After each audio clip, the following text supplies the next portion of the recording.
I think I still did too much.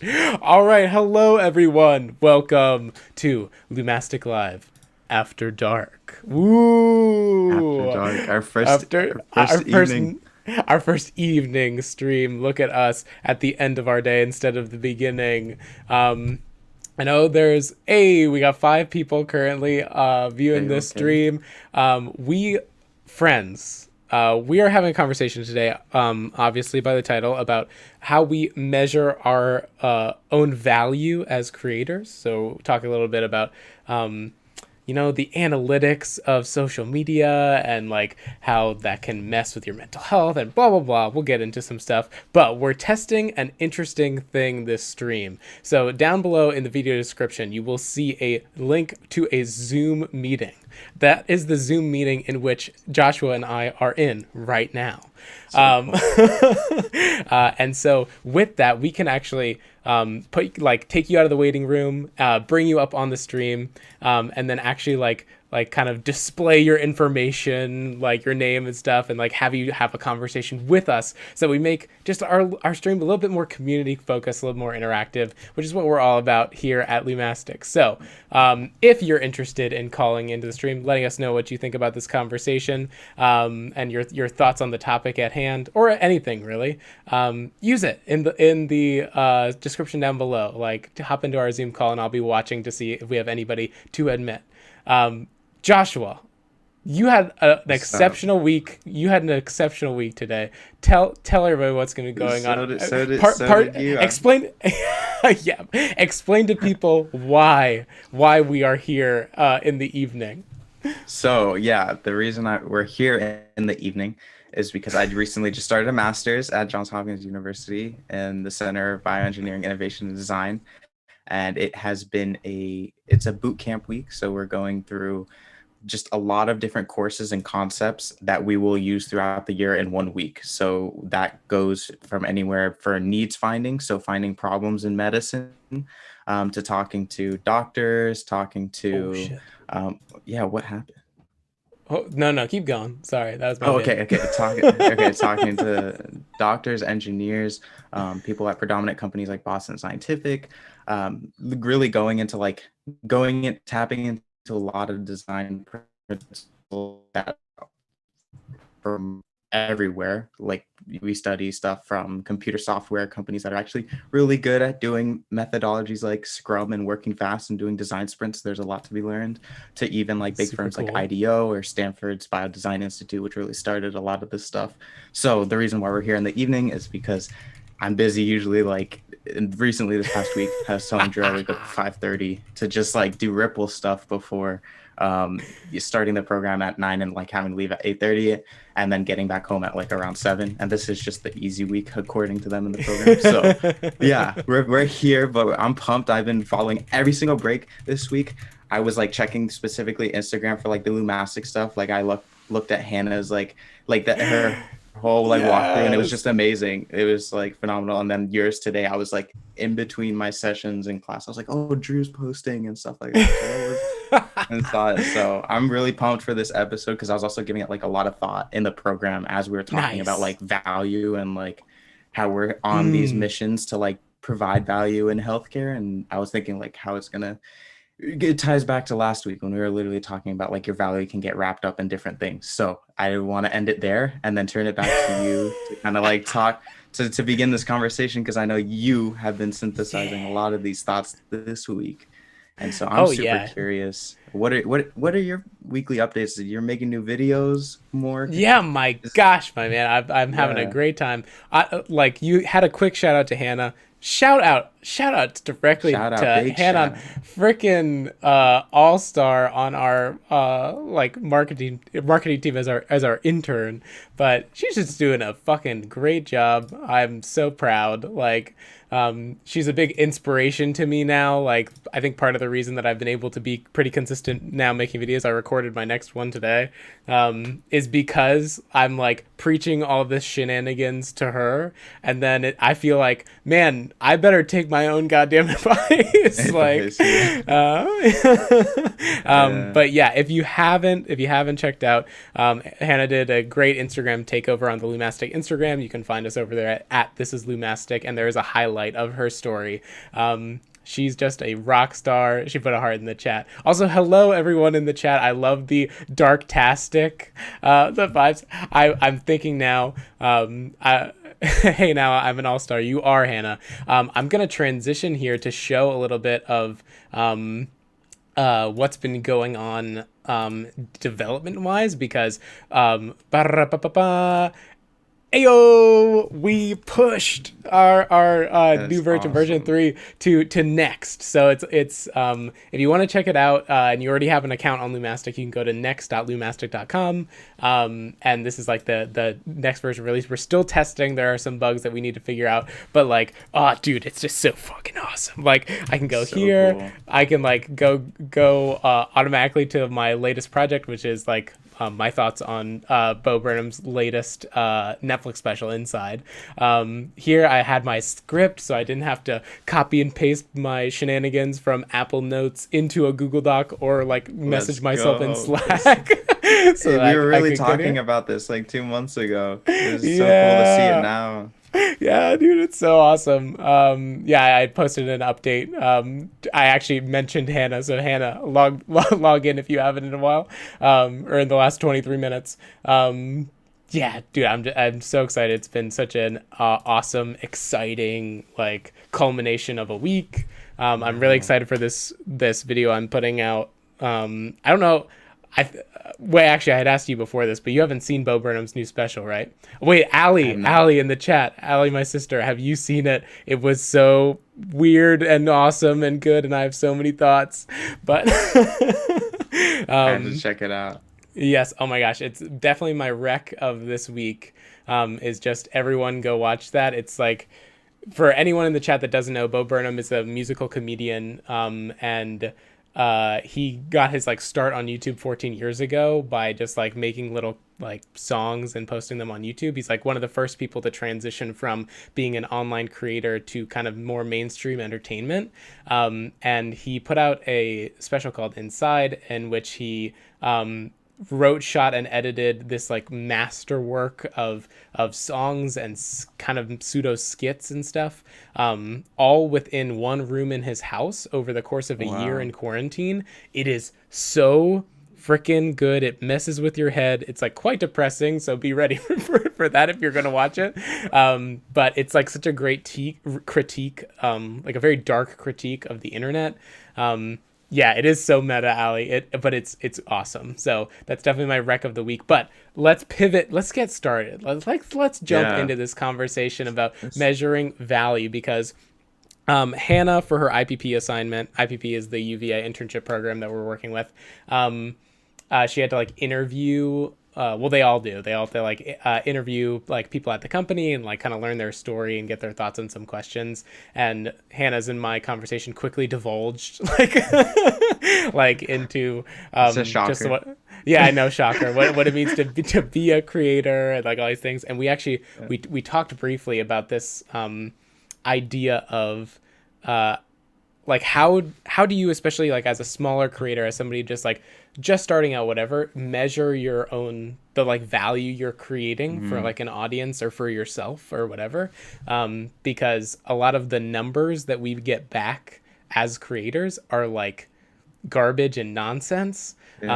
Especially when you're small and you're getting, like me, my last video is at like 39 views, which like feels shitty in comparison to the video I have that has 45,000 views, right? But it's like important, again, for even me to understand this concept that when you're building audience, when you're putting out stuff into the world, it's really about whether or not you can connect with someone through the medium that you're making things, right? This is old artistic ideas that have now just been morphed because now we have numbers for what that means to be engagement. But the thing I'm really proud of, and I'll just start this conversation with the way that I think about this in my own work.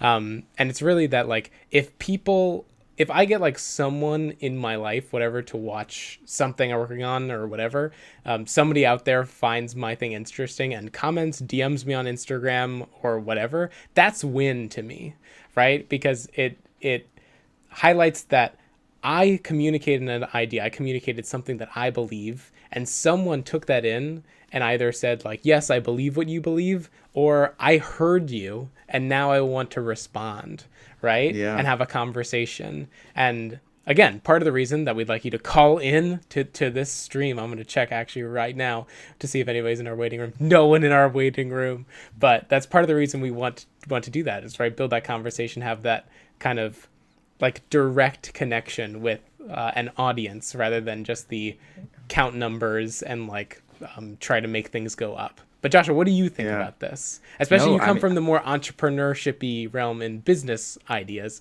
which is where a lot of this now shenanigans has been co-opted in art. So like, what do you think? yeah, I mean, I think that, well, first of all, I think I completely agree that like when you get a DM, that action, for some reason, like you said, it's just actually for some reason, it's the way the internet and things have been structured. Views Mm-hmm. and likes count a lot, or have been perceived to count a lot because it's like a big numbers game, right? Like people want the big Yes. numbers, but it means like the world when someone takes time out of their day to engage with you and thank you. Like Yeah. it actually, like those moments in someone's day which take a bit more effort actually think go a long way. And I completely agree, like whenever I get something like that, um like I get a DM or someone says like thank you so much for helping me in this instance, or even like is like comes back to it, it's like a big win. And I think it does overlap. Like I think it's also to talk about like where you find value, it's that Mm-hmm. moment actually is one I think I was thinking about this week, is the one I'm kind of chasing for Ripple, is Mm. to have and directly tell me this resource has been helpful, like Right. someone I have never met, someone or I just met recently, rather than it being kind of like a friend, because I think that that shows really the impact when someone's like taking time out of their day to come thank you, which people's time is valuable and I really appreciate their time. So if someone's taking time out of their day to do that, I think it's a huge thing. But then at the same Yes. time, our conversation last week and the one that we had after the call with Hannah, and like deconstructing all the things, and like, is it still even that like too much to like assess your value on? And I was Right. just like, it was mind blowing. So I want to flip the question back to you. In this past week, when you have been thinking about like where you find value in, Mm-hmm. what kind of like after, since last week and since you've had time this week to like really think about it, have your thoughts changed at all? Like do you have any kind of like new opinions on the topic? And um I guess that the giggle is like, oh Josh, like I'm about to I hit you with no, I no so no really I was laughing because um I uh I've just been thinking a lot about um the fact that I do have so many opinions and how like maybe that is not a good thing. And so uh, when it's you, well Drew. I know, but like I don't mean like it's inherently bad, but more just like um we are trained right now to like have opinions on everything, right? Like to be loud, right? Like even in our core behaviors for Lumastic, we have hold strong opinions weekly, right? So be very fervent and passionate about like communicating what you believe, but be willing to change those beliefs at any moment because Yeah. of new, more accurate information, right? Or opinions from people who are right, like the experts in the room. Um, yeah, and so I don't know. That's why I giggled. Is just that I've been thinking more about whether my innate reaction to like have an opinion is um, a is not always a good thing. You know, But it's helpful in situations like this. Wait, no, you go, you go. no, I was gonna say, but you said it yourself. Passionate opinions just in Mm. themselves leads to bad, because you never Mm. elicit the feedback loop cycle of being a learner. That's so But interesting. you do that every week. Like I've noticed it. I mean, this is I think that, like even the whole Lumastic circle, I think it's really cool. We have these really like great conversations. Not everyone always agrees with each other, but then when something is brought up that's like really unique, it's like I think everyone's a learner, like Yeah. here, which is really cool. And you don't find in always all communities. And I always thought it was a strength. So I think it is like that principle is really good, and they go hand in hand. And I think um personally, I think you do a great job balancing it. Like I think every single week, like I mean, I notice it like in the talks, like we were in the one we were critiquing Bubble House, like Yeah.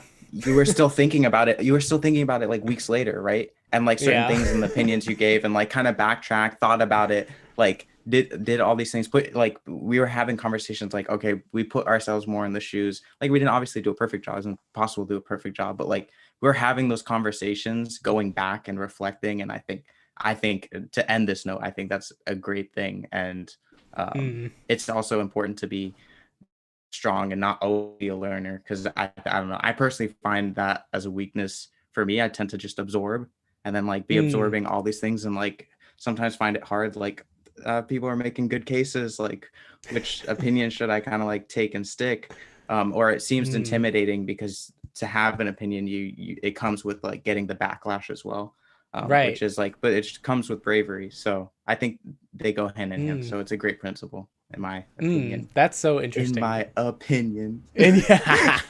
Yeah. Wow.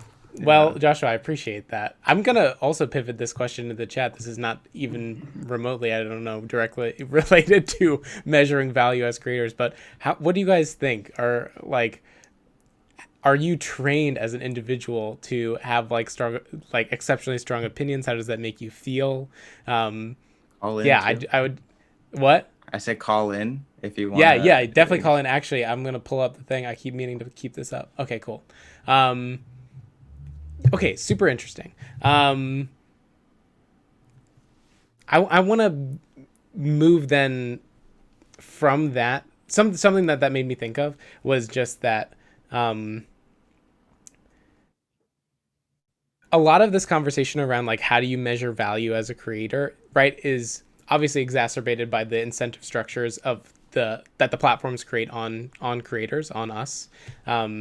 And even if like you're in the chat and you're thinking to yourself like I'm not directly a creator, I think that even as a digital citizen we all feel this way, where um, like sharing something and the numbers correlated with the things we have shared um, inherently makes us change our behavior. And it's something that I'm talking about in this video that I'm making because um, I'm going to get to the chat in like 5 seconds. I'm just going to finish this thing. One of the things in Bo's special that really resonated with me was just this concept of how maybe the internet is not exactly good. Like, um, the way we've structured it, it is like now no longer designed to have good things happen, really. It's designed to like, right, get a bunch of numbers to go up so that a bunch of people can make a bunch of money. And that's like super weird and like probably very bad. And yeah, I feel like my video is basically like me being confronted with this like cognitive dissonance of I feel like I'm not making bad stuff, but in reality, I'm perpetuating the system that then makes the incentive structures that have all the bad stuff happen. So if I don't know if I made any sense there, but if anybody has any opinions to share on that, I'd love to know them too. I'm gonna read some stuff in the chat. So Faith said, having strong feelings is a part of internet culture. Wow, that is profound, Faith. I think that you are That's really a good point. that's a really good That's point. Because and sorry, Joshua, not to cut you off here, but I think that that is inherently true. And one of the pieces of evidence is the fact that like you can't show that you're listening on the internet, right? yeah. Like the only things that get even seen, valued, even are like seen as existing, right, are the things that are shared or vocalized, right? And that inherently comes with having an opinion, having something to share, putting yourself out there, right? like when we're in a group of people, people are still you could perceive people as still present even if they're Yeah. just calmly listening. Sometimes that's like even a sense of power, right? That somebody doesn't feel they need to share something so vehemently or violently, but they can sit back and listen and wait for their opportunity to speak. Faith, that is so profound. I was I Yeah, was sorry, you go, Joshua, and then I'll no, read no. Jennifer's. I initially didn't have it like any thoughts. I was just saying, wow, that's like really good. And I was just actually thinking when you said the listener thing, I don't think like funny enough, I think my friends who are the best listeners don't really do social media. Yeah, I'm Sarah is thinking my through, and if example of they that. Sarah's a very good listener, and she does not post a lot on social yeah, media. yeah, which is just interesting. I think that find that point to be really really just like interesting, Faith. I think Yeah, that's a great yeah, point. that's a good point, Faith. There's a book around this topic that I can't remember what it's called, but Sarah will know because she read it, and it's about just like an advocacy of introverts and how like we live in an extroverted society. Um, and I think that that's then completely true online, even though I think that a lot of creators and online personalities would identify as introverts. Okay, I'm going to read Jen's thing. Jen said, I don't even know how to call in, but sometimes. Okay. How you hang on. Let me make sure that this is actually true. Or actually Faith, Sarah, or Chelsea, somebody that works on our team and can ping me in Slack. If you can make sure that there is a Zoom link in the description of this thing, that would be awesome. Also, Sarah said the book is called Quiet. Okay, back to Jen's thing. She said, I don't even know how to call in, but sometimes I find that until I know all the things, I don't express my opinions, especially if others in the room are super passionate about X. Yeah. I feel that. Yeah. I see. I'm nodding my head because I know that I am the opposite person in this room, which is the person that knows nothing and will still be very loud, right? And I apologize on behalf of all of us. But yeah, I think that that's really like accurate. And again, not to make this like two white guys talking about the experience of women, but Sarah and I have a lot of conversations about how that is like something more attributed to women, right? They're trained not to Yeah. speak, express opinions, whatever, and if they are, they're judged more harshly, right? So I don't know. Maybe something interesting to talk about. Again, I'm not qualified to discuss this. So Yeah, we need a Chelsea or guest somebody. for that. Yeah, we need a guest for that. Okay. Sarah said a smiley face. Allie said, I feel like strong opinions are more entertaining, so there's almost a benefit to having a stronger opinion for people in the public eye and on the internet, especially if they're controversial ones. Oof! Allie, I think that this is such a Wait, good especially point. what was the last part? Especially if they're controversial opinions, Okay. Yeah. right? That's Because it's the sensationalism. It's the idea that we're promoting the extremes. I think that that's so true. It's one of like the bad incentives, right? It's the things that get people to click whatever. Oof. Yeah, and again, it's training. Wow. I think we're like dissecting all the things wrong with the internet in this chat. Okay. I know. Keith said, I rarely post on socials as well, but it's fun to watch the two sides of an argument sometimes. Yeah, I agree with that. And I agree.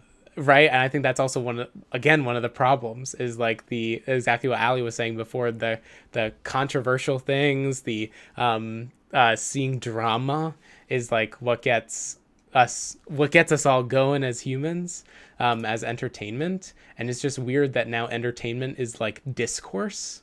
Like that's so weird. That's so true. It is so true. Like it really is. It's always like it's really like I feel like it always has been to some extent, like just history, human nature, but internet has definitely exacerbated that. Like it made it like just amplified it Yeah. to like a whole new level. Yeah, super weird. Okay. Sarah saying link works. Keith said can confirm there is a link. And Sarah saying call in. Sarah said that Ali had a really great point, and so did Jen. Okay, super interesting. Joshua. Oh my gosh. My mom said, OMG, I was going to say that my early years, 70s and 80s, especially as a female, was almost expected of us to just listen and to let other men talk. Mom, I love you for putting that in the chat. I think that's powerful. Again, we if that's like a place we want to take this Yeah. conversation. Chelsea, I know you're probably itching to be on the call. You don't have to show your face. I don't know if that's something that you're worried about, but it's just gonna be your voice. Um, okay. As we prompt, this is so interesting, friends. As we prompt kind of another aspect of this question here, I wanna and Hannah, I think that this might be something I'm trying to direct more at you, but just because you're the one I know that has a YouTube channel in this chat. But I I along with Hannah are like on an exploratory path, I think, to figure out like where what pieces really resonate with us, like in terms of making stuff for our YouTube channels. And I have found myself going on this like escapade of like coming up with ideas by like seeing again like topics that are trending, sensational, things that are getting searched, all that stuff. And I was playing forward in my head like what my life would be like if I continued to do that every week. And I found myself seeing my future self as like extremely current and relevant. But I was also thinking probably like not as, for lack of a better word, like smart. Like something I liked about making videos for Curiository is that I had, and because I put like a video out once a month, I had like an exceptionally long time to think about topics.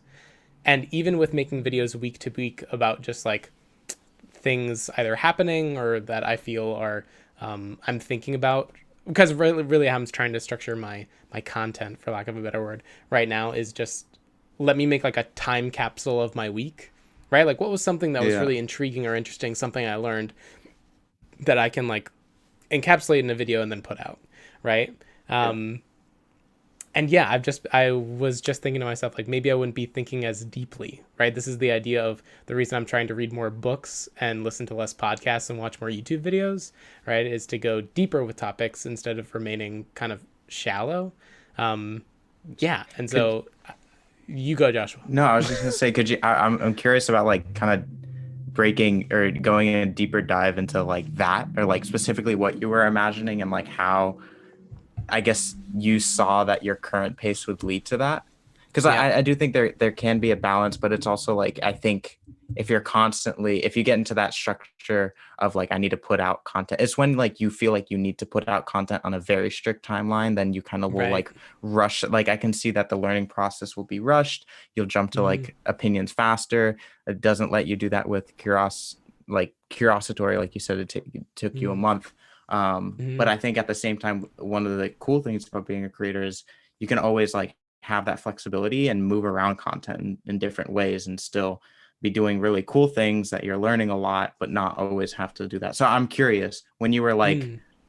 um, what specifically, like, was it just like the time frame, like week to week, that thought would make you like dumber, or or like I don't know how to Yeah, for lack explain of a it, better term. for Yeah, it's lack of like better more terms, like more not trendy, right? Like it, okay. because I don't think it makes me dumber. I'm not Yeah, trying to say that anybody that keeps up with stuff, uh, like that's current or relevant is like inherently less smart, because that's not true. I'm trying to say like it makes me think less.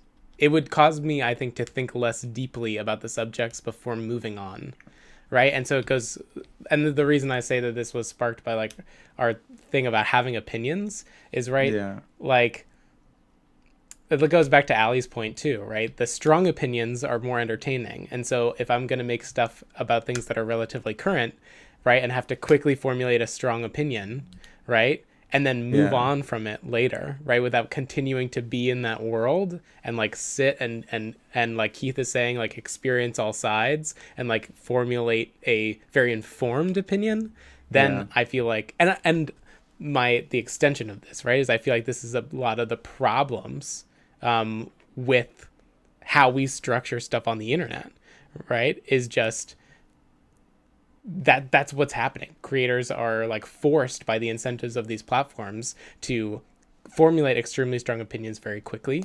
and that's what's sensational and gets views, which makes them feel good, right? The numbers went up, but at the end of the day, is that really what's best for us is like having public discourse in the internet? um, So what do you think yeah. is a good balance? I I know don't this is know. a And, very and hard when question, you but said like creators have the flexibility, I don't even know that if that's true. Like if you're trying to run this as your business, like, and you have to play that game that's not set by you, right? It's set by yeah. the platform as a whole. Then I don't know if you really do have that flexibility if you want to grow and like, I don't know. It's super weird. I guess I was thinking more like you could go to other channels, but I guess if you set yourself up as a very opinion based creator, you get like it's easier obviously if you're just making like stories or something like that. But if you're like Hmm. like I was just thinking that's a really good point you make because like I was just thinking like if Cody Ko all of a sudden was like I'm not gonna start giving opinions, like his whole thing would crumble because Cody Ko Yeah, he's his channels are built that's his on brand. just Siri popped up. His like channels are built on Yeah. roasting stuff Yeah, and providing and opinions. commentary is the thing Yeah.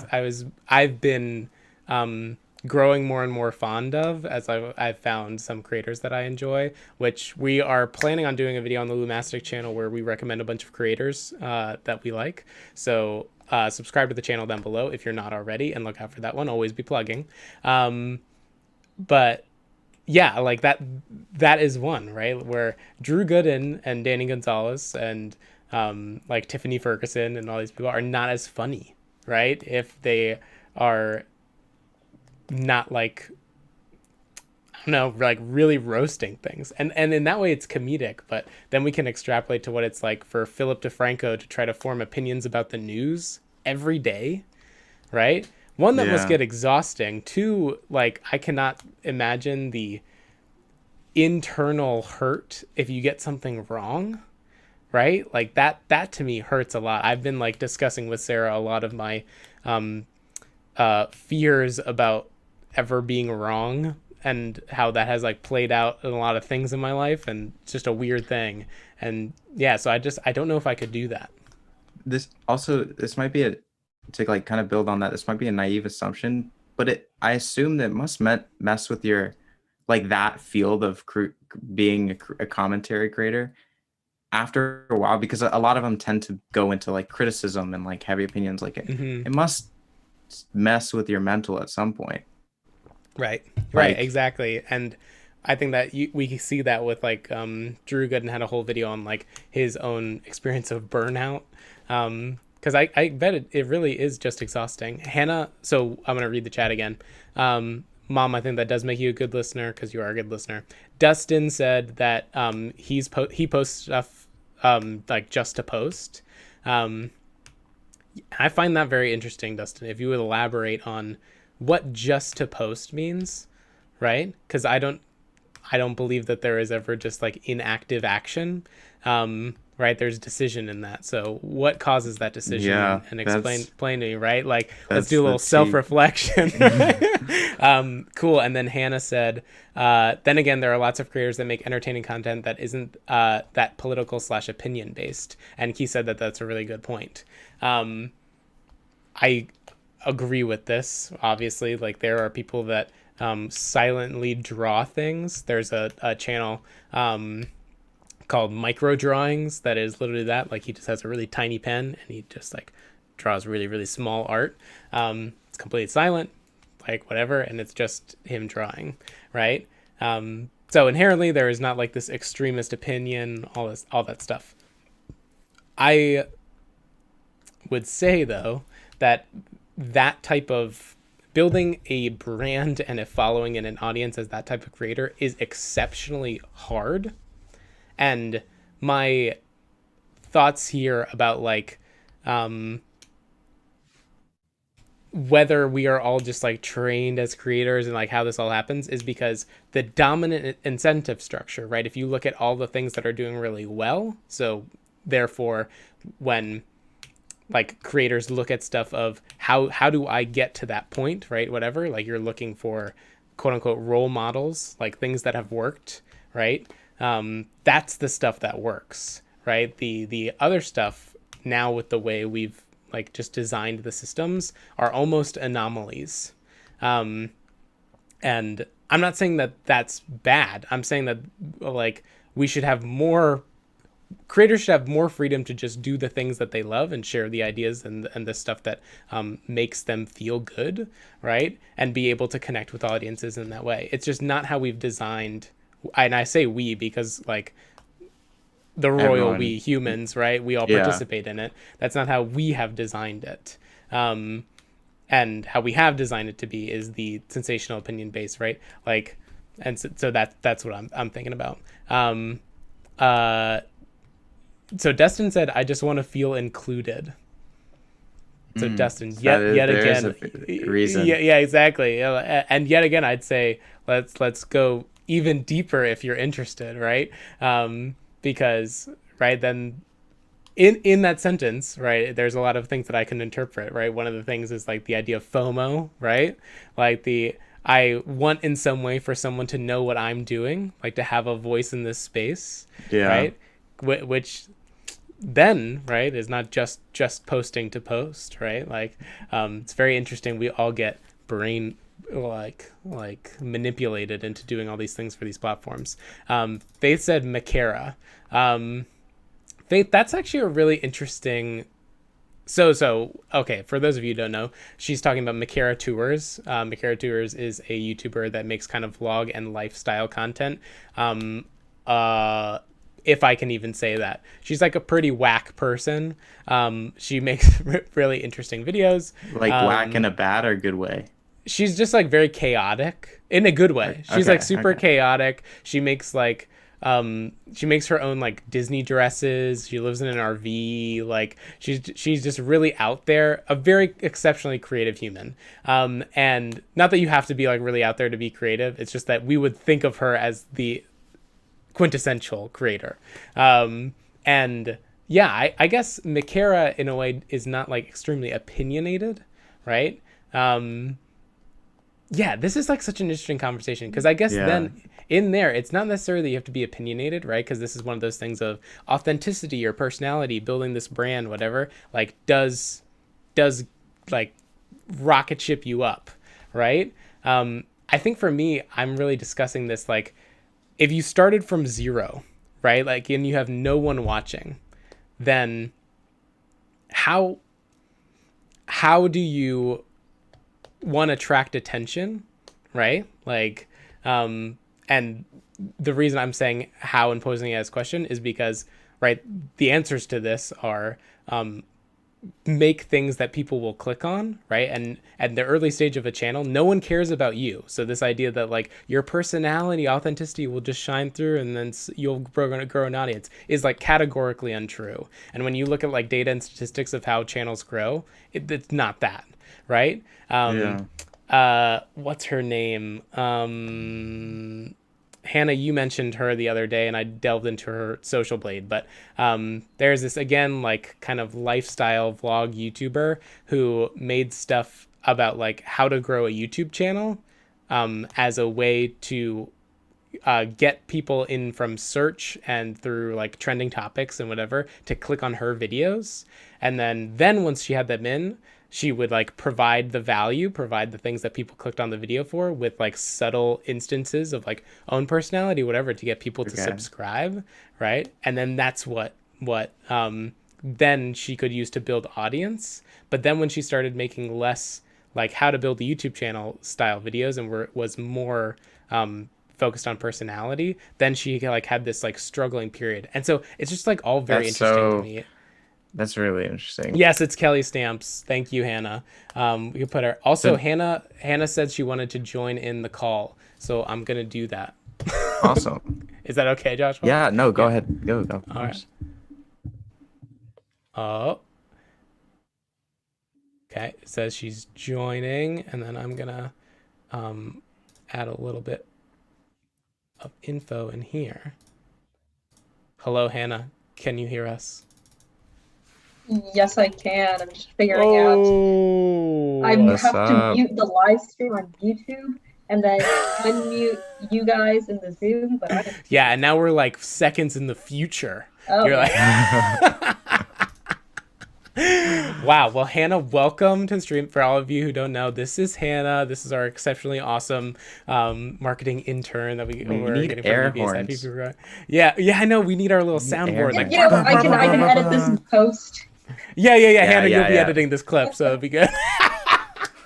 So meta. You're doing a live performance. But Hannah, what compelled you to come on and call in? What do you want to talk about? Well, I decided to call in because somebody's got to call in. You guys went through the effort of putting in a Zoom link, and no one was calling in. There's like 20 minutes left of the stream, so I'm like, you know what? I'll be the person to do it because there's a quote that says, what's it? Be the change you wish to see in the world. And this is totally an appropriate situation to apply that quote to, but I'm still living by it. That's a great quote. That's a juicy quote. That's a juicy one right there. Yeah. How do you think that translates in, Hannah? I guess Give us your strong opinion. Yeah. my Hit us with the opinions. strong opinion. Well, I guess it translates to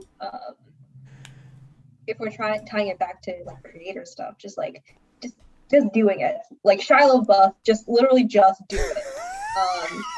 There wasn't really any good reason holding me back from calling in.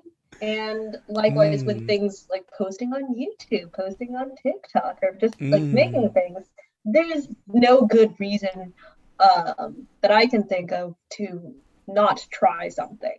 Yeah. Unless it's like obviously dangerous or whatever. Like those things aside. Hannah said, "Try everything once." All right, bye, Hannah. But yeah, like just noticing that I am my own limiting factor and I can control that. Yeah, and that's what Hannah to plug your channel. That's what Hannah's latest video was about. Everyone was about just doing it, like working to publish all these shenanigans. Just a shameless plug for Hannah's YouTube. Yeah. What's the name? What's the YouTube name for people to? Oh, it's just my name. Oh, okay. That makes it easy. That's powerful. I've got a thick 12 subscribers. So. Oh yeah. But you're growing. At least you grow by one every time I check in. That's power. That's traction, baby. Okay, wait. Let's read some stuff in the chat, and then Hannah, you can give your fat sick opinions on this stuff. Allie says that she feels like your opinions and beliefs make you. So the more you share, the more you attract a following that really knows you as a person.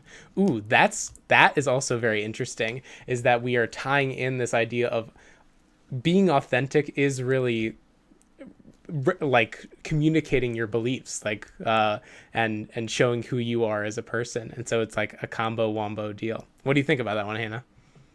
Yeah, I think at least on YouTube, it does well to show off your personality so that people can see that you are like a human being, if that's like the brand of your channel. So by sharing those like opinions, it doesn't have to be like strong political opinions or anything. It just has to be like showing like parts of your essence or who you are, is revealing a bit of that authenticity. And I guess it makes it easier to try to form a connection online to whoever's watching, and then building a community. I do think I do want to kind of like pitch in here. I do think that the way the internet is structured pushes people to kind of adopt personalities though that aren't really, because like think about the introverts, like they're like I'm sure there are some that have to adopt a personality for like, let's say, a camera for things to get traction. And I've seen this with like when you tell people who are very shy, put them in front of a camera, they turn the camera off and you see them go like like they relax and they set into like this new personality again. So I think that there's like sometimes I don't know, I think there's something in there where it's not always the case. Yeah, I mean, I guess as somebody who is more naturally like on the extroverted side, that isn't as difficult for me to like. I know that some YouTubers have to like quote unquote turn themselves on for. I mean, okay, that sounds a little, after dark. Another excellent clip. Another excellent clip, Anna. Yeah. Ooh, that's a. Like they have to turn on their personality for the camera, and they're presenting a very specific side of themselves. Oh God! Let's keep it professional, folks. This is a professional workplace. UVA is gonna revoke our ability to have interns. I'm gonna get fired, but I guess, I mean, even in some of the like quieter YouTubers that I have enjoyed watching, like seeing that authenticity of like that kind of quieter side and taking pride in that, and the beauty in that kind of personality of being more, I guess, like being a better listener and not always just saying what's on your mind. That's also something that I'm sure a lot of people watching that video could relate to and connect to, and right, find in a way that is an opinion. Yeah. Right? It is part of their personality. It's what attracts then other people like that. This is so wild. What an interesting conversation that I did not expect us to have. Have you heard though those, like, I've heard this a lot by like celebrities, especially when they're trying to compliment each other. It's like when they one compliment I see, especially with like creators or like the ones I followed, is like this person's the same person outside the camera that he is on camera. And like, and if you notice, like Drew, I would, because I was just thinking about that, like Drew, I would say completely off camera, the same person. Like we start the live and it's a conversation. I watch your videos. I like, it's very the same, and that's considered a compliment, and a big compliment. Like I've heard people say like, this is a big deal. Not everyone's like this. So with that, Hannah, what are your thoughts on that? I'm curious. Ooh, I guess I think a lot of this kind of conversation about like how to best connect with the people watching your videos, that community, how to best get growth, and who you are as a creator, it all kind of comes down to like what you want to make. Like if your channel is like you put on a specific persona, and everybody is aware that that is a persona that you are presenting and performing, and people are enjoying that performance, then I think there's nothing wrong with that. Like I know ContraPoints in her video essays on like different topics, she clearly has like a persona that she puts on, and the production quality is just through the roof. And we're all aware that that's not like really her, or maybe some people think that that's her, but that's a specific version that we're all buying into. But if you're trying to sell a version of you that is like really truly authentically you, then that's another way of like building that audience and connecting. Hannah, so powerful, very interesting. I'm kicking you out of the thing now. All right, it's been good. so that we can read some stuff in the chat. But thank you for being here, and I wanna call upon Faith, if she would, to join in here, because she had mentioned in the chat. No, I don't want to report Hannah. Oh God. She loses her Zoom license. I know. Faith has said that she had a really great experience in terms of the Just Do It philosophy recently. And Faith, that's a little teaser trailer. If you want to share, you know where to find us. Please do. Oh, and here she comes, friends. Hello. Faith, can you hear us? Yeah, I haven't talked to Faith ever. Can you hear me? So hello. Hi. Yes, Faith, you are on the stream. Don't say anything embarrassing. Don't say your social security number. Oh, don't tempt me. Also, thank you sorry, Faith, real quick. I just want to like read some shenanigans in the chat. Yeah, go for it. Keith said that he has strong opinions that he can hold loosely. Keith, this is something that obviously like I attribute learning from you. So yes, I agree. Keith's a rock star. Yep, that's face message. My brother, my gosh, Nick, hello, welcome to the stream. Said that in academia, just do it / just get it out there is called publish or perish. Ooh, profound. And people have very strong opinions on whether or not that's a good ideology. Yeah, because it's the same thing, right? It's the you're remaining irrelevant, or you're seen as like not putting out something, right? Like we in our capitalistic society that values production over the means of production, right? Like we only value things when they have now existed, right? Which makes sense because it's hard to have a connection with something with another person that didn't make something else, where when it's not communicated out from your own person's brain. But in that way, I think there's still something we can do with valuing the research, right? The gathering of information, all these things. Profound. Sorry, Faith, I know I'm keeping you on the call, but I'm just going to read some more stuff. Key said, introverts of the world unite. Yes, I'm not one, but good for you guys. Okay, and now we're back to you, Faith. This is your next thing, so you go. Take it away, Faith. This is your stream. I'm gonna drink some water. What do you want me to talk about? Well, what did you come on here? You came here to tell us a story and talk about the thing that you put in the chat. That sometimes like YouTubers can be characters. I think that's a really interesting point. Oh yeah.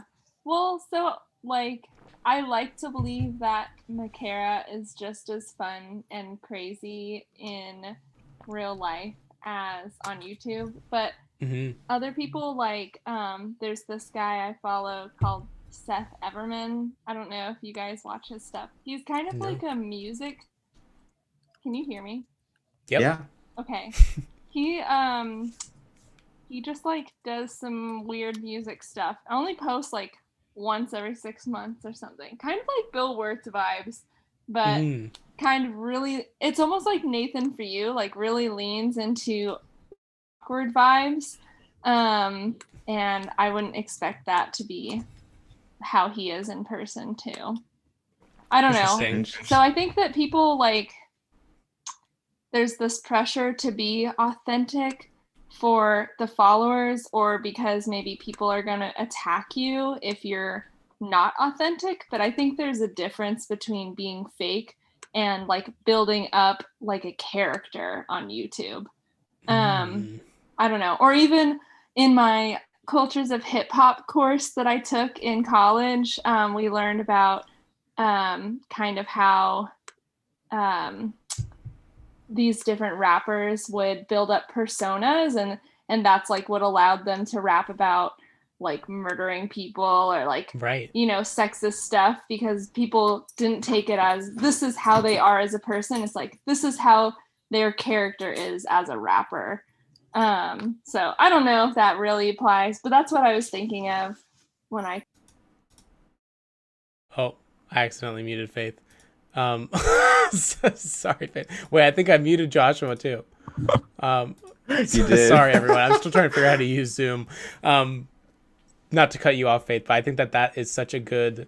I don't think that is irrelevant. I think that's actually super relevant, because I think what we're discovering here is, and again, not on topic of what we put in the title of this thing at all, because now we're talking about authenticity and again identity in creative work. But it's like the idea of lying to the audience, right? That's really what we're saying when it's not authentic, right? Yeah.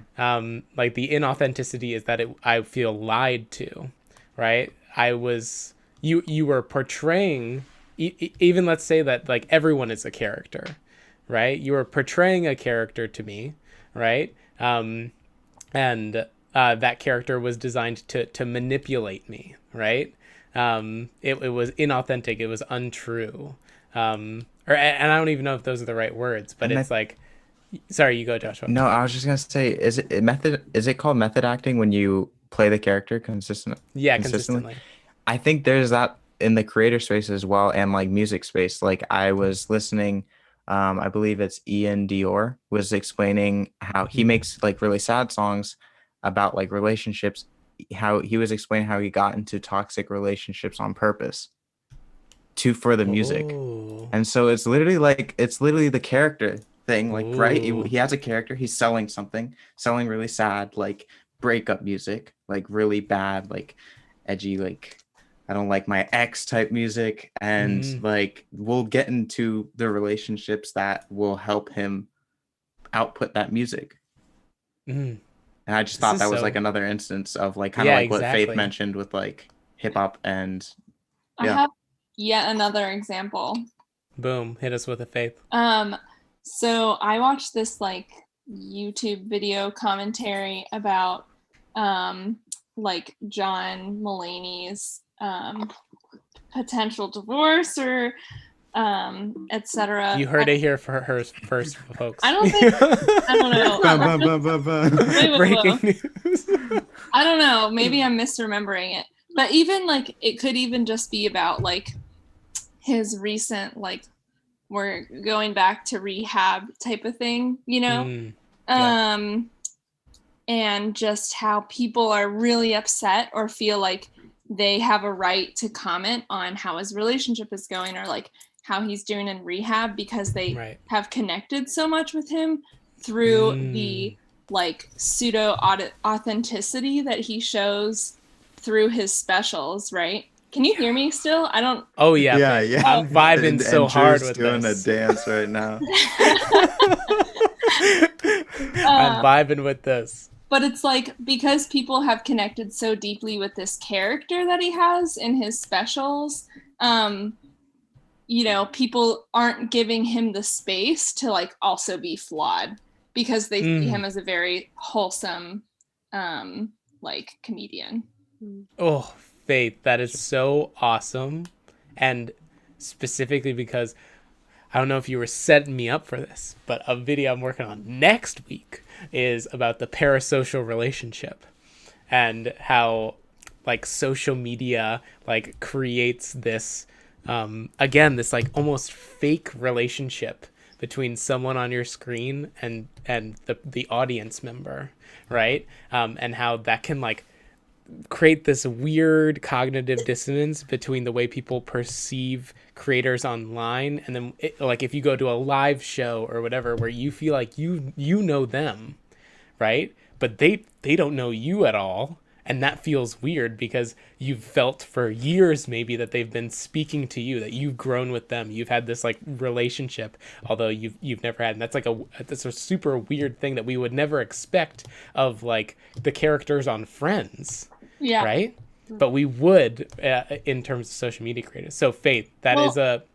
Oh, yeah, you go. And that reminds me of like what you just expressed was your new fear of like meeting Hank Green, like not really wanting to anymore because you don't know how that conversation would go. Yes, for those who don't have the context, I was talking to Faith about how I had manifested for this year that I would like get a chance to meet Hank Green, right, through whatever we're doing with Lumastic, helping creators, all that stuff. Who knows, right? Just manifesting into the world, and how I've kind of backtracked on maybe that's I don't want to do that because of what Faith is explaining, that like it's the idea of don't meet your heroes, and that you feel like you have a different relationship with them, specifically if they're creators, than you actually do, and that moment then never feels satisfactory when you get to talk to them. And that's like an experience I've had now a few times doing interviews with creators that like I've watched for a long time, and now I'm like talking to them about like production software, and it's weird.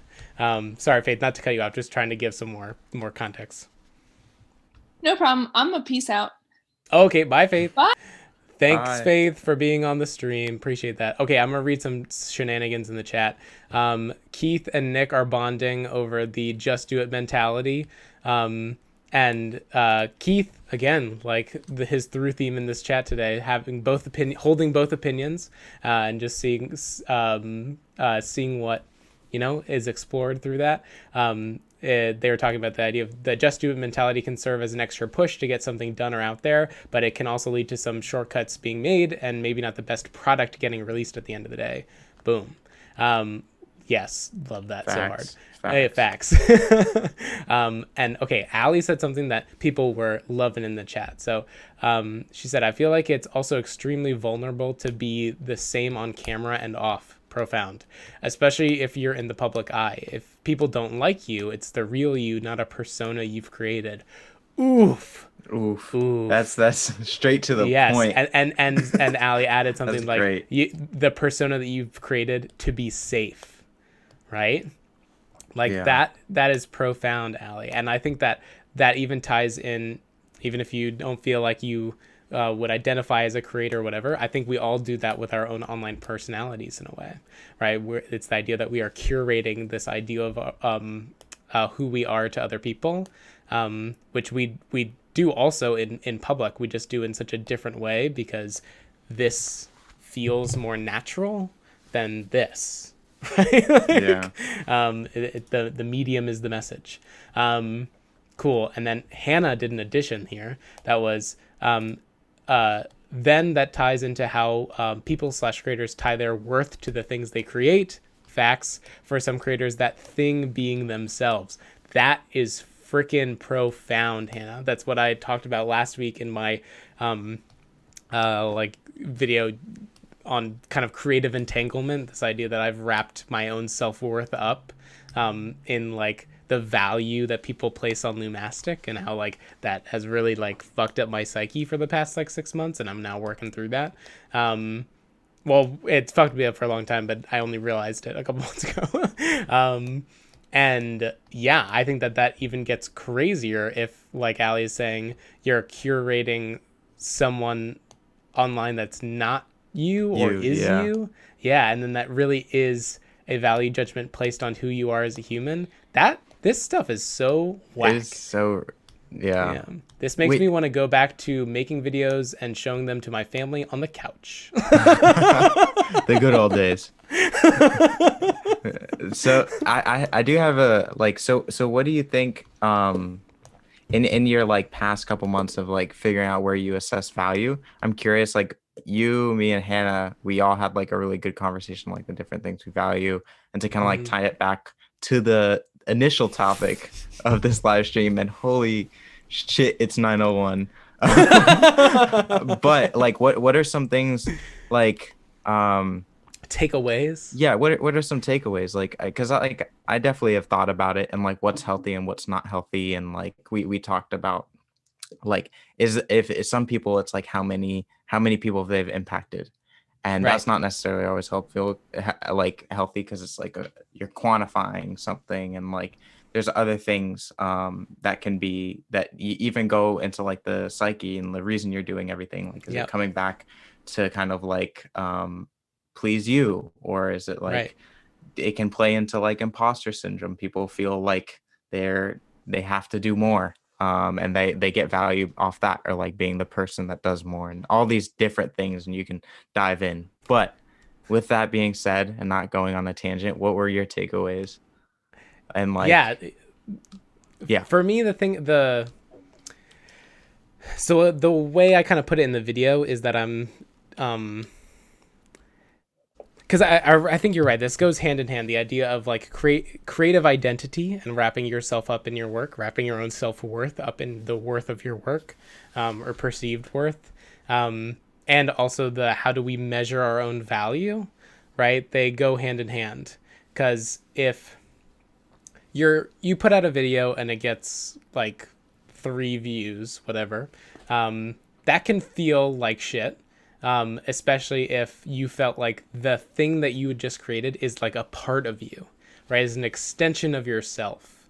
And now the number attributed to that extension of yourself in comparison to all the other numbers on the platforms in which we create content for, is seen as like bottom of the barrel. You are the lowest rung on the totem pole.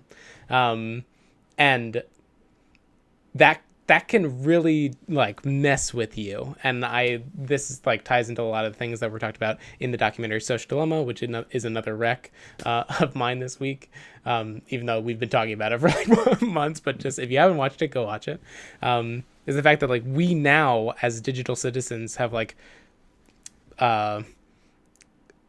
numerical measurements of our own worth online and our own identities online, and like it's bad and not true. And so I think one of my personal takeaways is to externalize the work, the project, everything from who I am. And what I mean by that is, like, rather than seeing the video as part of me, right, because it is a sharing of my beliefs, my ideas, my opinions, right, it is a piece of work that lives on its own, separate from me. I might be in it, right, but I am not my past self, and I am not my past work, right. That is just my work, and that is the past, right. And so trying to create a separation between that then helps you, when you get 3 views, not feel like I am measured at 3 views, right? It's that this thing that I put out right now at this point in time, that's how it's done, right? And I think that that's really important to understand. And not to do shameless plug for Lumastic, but that's one of the reasons that on Lumastic, you are not your projects. You are not your sparks. You own them, right? But you are not them. This is a problem with how a lot of other community and collaboration platforms are structured, we feel, is that you start to wrap yourself up in your work, right? You are the operator of your latest post, whatever. It's not self-contained in the project and archived away when you're done with it, right? It's like one of the big reasons we did that is these are posts, these are updates, these are notes, whatever, that pertain to the project, right? But not exactly to me. So I think that's super important. And that's like one of my biggest takeaways. Jen put in the chat that it's hard to disassociate yourself from your creative output. Go Drew, grow. I agree. Jen, yes, it is I think one of the biggest struggles we have as artists. And I think that it gets even, like, depending on your medium, gets even harder, right? Like Allie in the chat is a musician. She writes songs, and a lot of them about her own life experience, right? So again, this is one of those things of, like,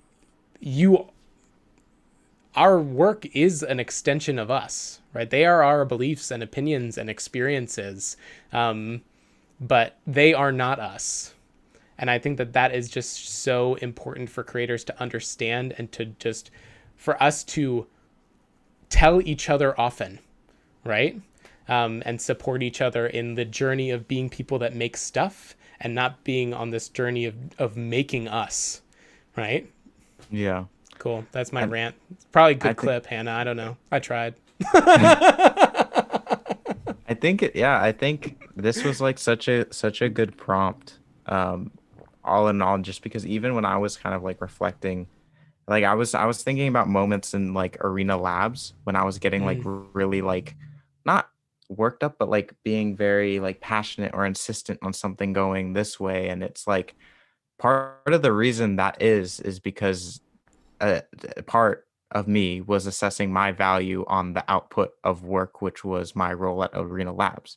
Like I cared that the output was like, that is a part of the reason that's drive. And I just found that to be like a really interesting like reflection piece from like thinking through like how you put your value. It's like I think a lot of people do it, and I was talking with my mom about this actually. It's like when you're working, like sometimes the passion where that comes from as well is because you're like you want that to be stamped to your name, or like if it is stamped to your name, like you place value on it, right? You want the attribution, you place value, which is just.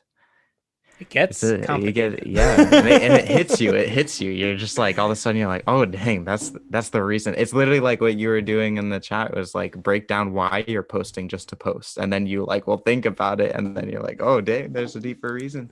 There's a deeper reason wild for all this stuff. Yeah, dude, this entire past 2 weeks I've been like, should I just go live in a yurt and get off the grid, you know? There is a TikTok trend that's like, don't be surprised if I just, and then people will like show. It's like a sound, and then people will show like a lifestyle. So I've seen a lot of people just like posting like hut pictures, like in the middle of nowhere, no cell phones, like. Yeah, dude, because this is getting scary for me. I'm like, going through this whack identity crisis, and I'm like, man, is the internet even good? Like, I'm about to go watch Bo Burnham's Inside yet again, because the first time I watched it by myself, and now we're gonna watch it as me, Sarah, and Faith. So Keith put in the chat, preach. Thank you, Keith. Appreciate that support. Cool, friends. Well, I think this is a good one to wrap it up on. I know we got to our topic a little at the end, but I loved our in between. I loved that this kind of call-in system can work, because I think that's going to be really interesting to do in the future. And thank you all for being here, for taking some time out of your Thursday night to be with us. Joshua, thank you, obviously, for taking some time out. And everyone, we will see you the next time we do this. We have to discuss we do tomorrow in our marketing meeting when we're gonna make this a regular shenanigan. But thank you all for being here, for being so active. Thanks for everyone who called in. This was great. I love these conversations, and I'm just glad that we have such a supportive community around us as Lumastic, to have people join us, share their strong opinions, and for us all to be able to kind of learn together. So with that, our closing things. If you're not subscribed to the channel, there's a button down there. It's big and red. Please subscribe. You can like this stream if you enjoyed it. You can go follow us on other social medias like Twister and Instagram at This Is Lumastic. Thank you to everybody on the Lumastic team for continuing to be on this mission to help creators connect and collaborate on the internet and make cool shit. And we will see you all in the next stream. Have a good night. All right, everyone, let's go. Yeah, we did.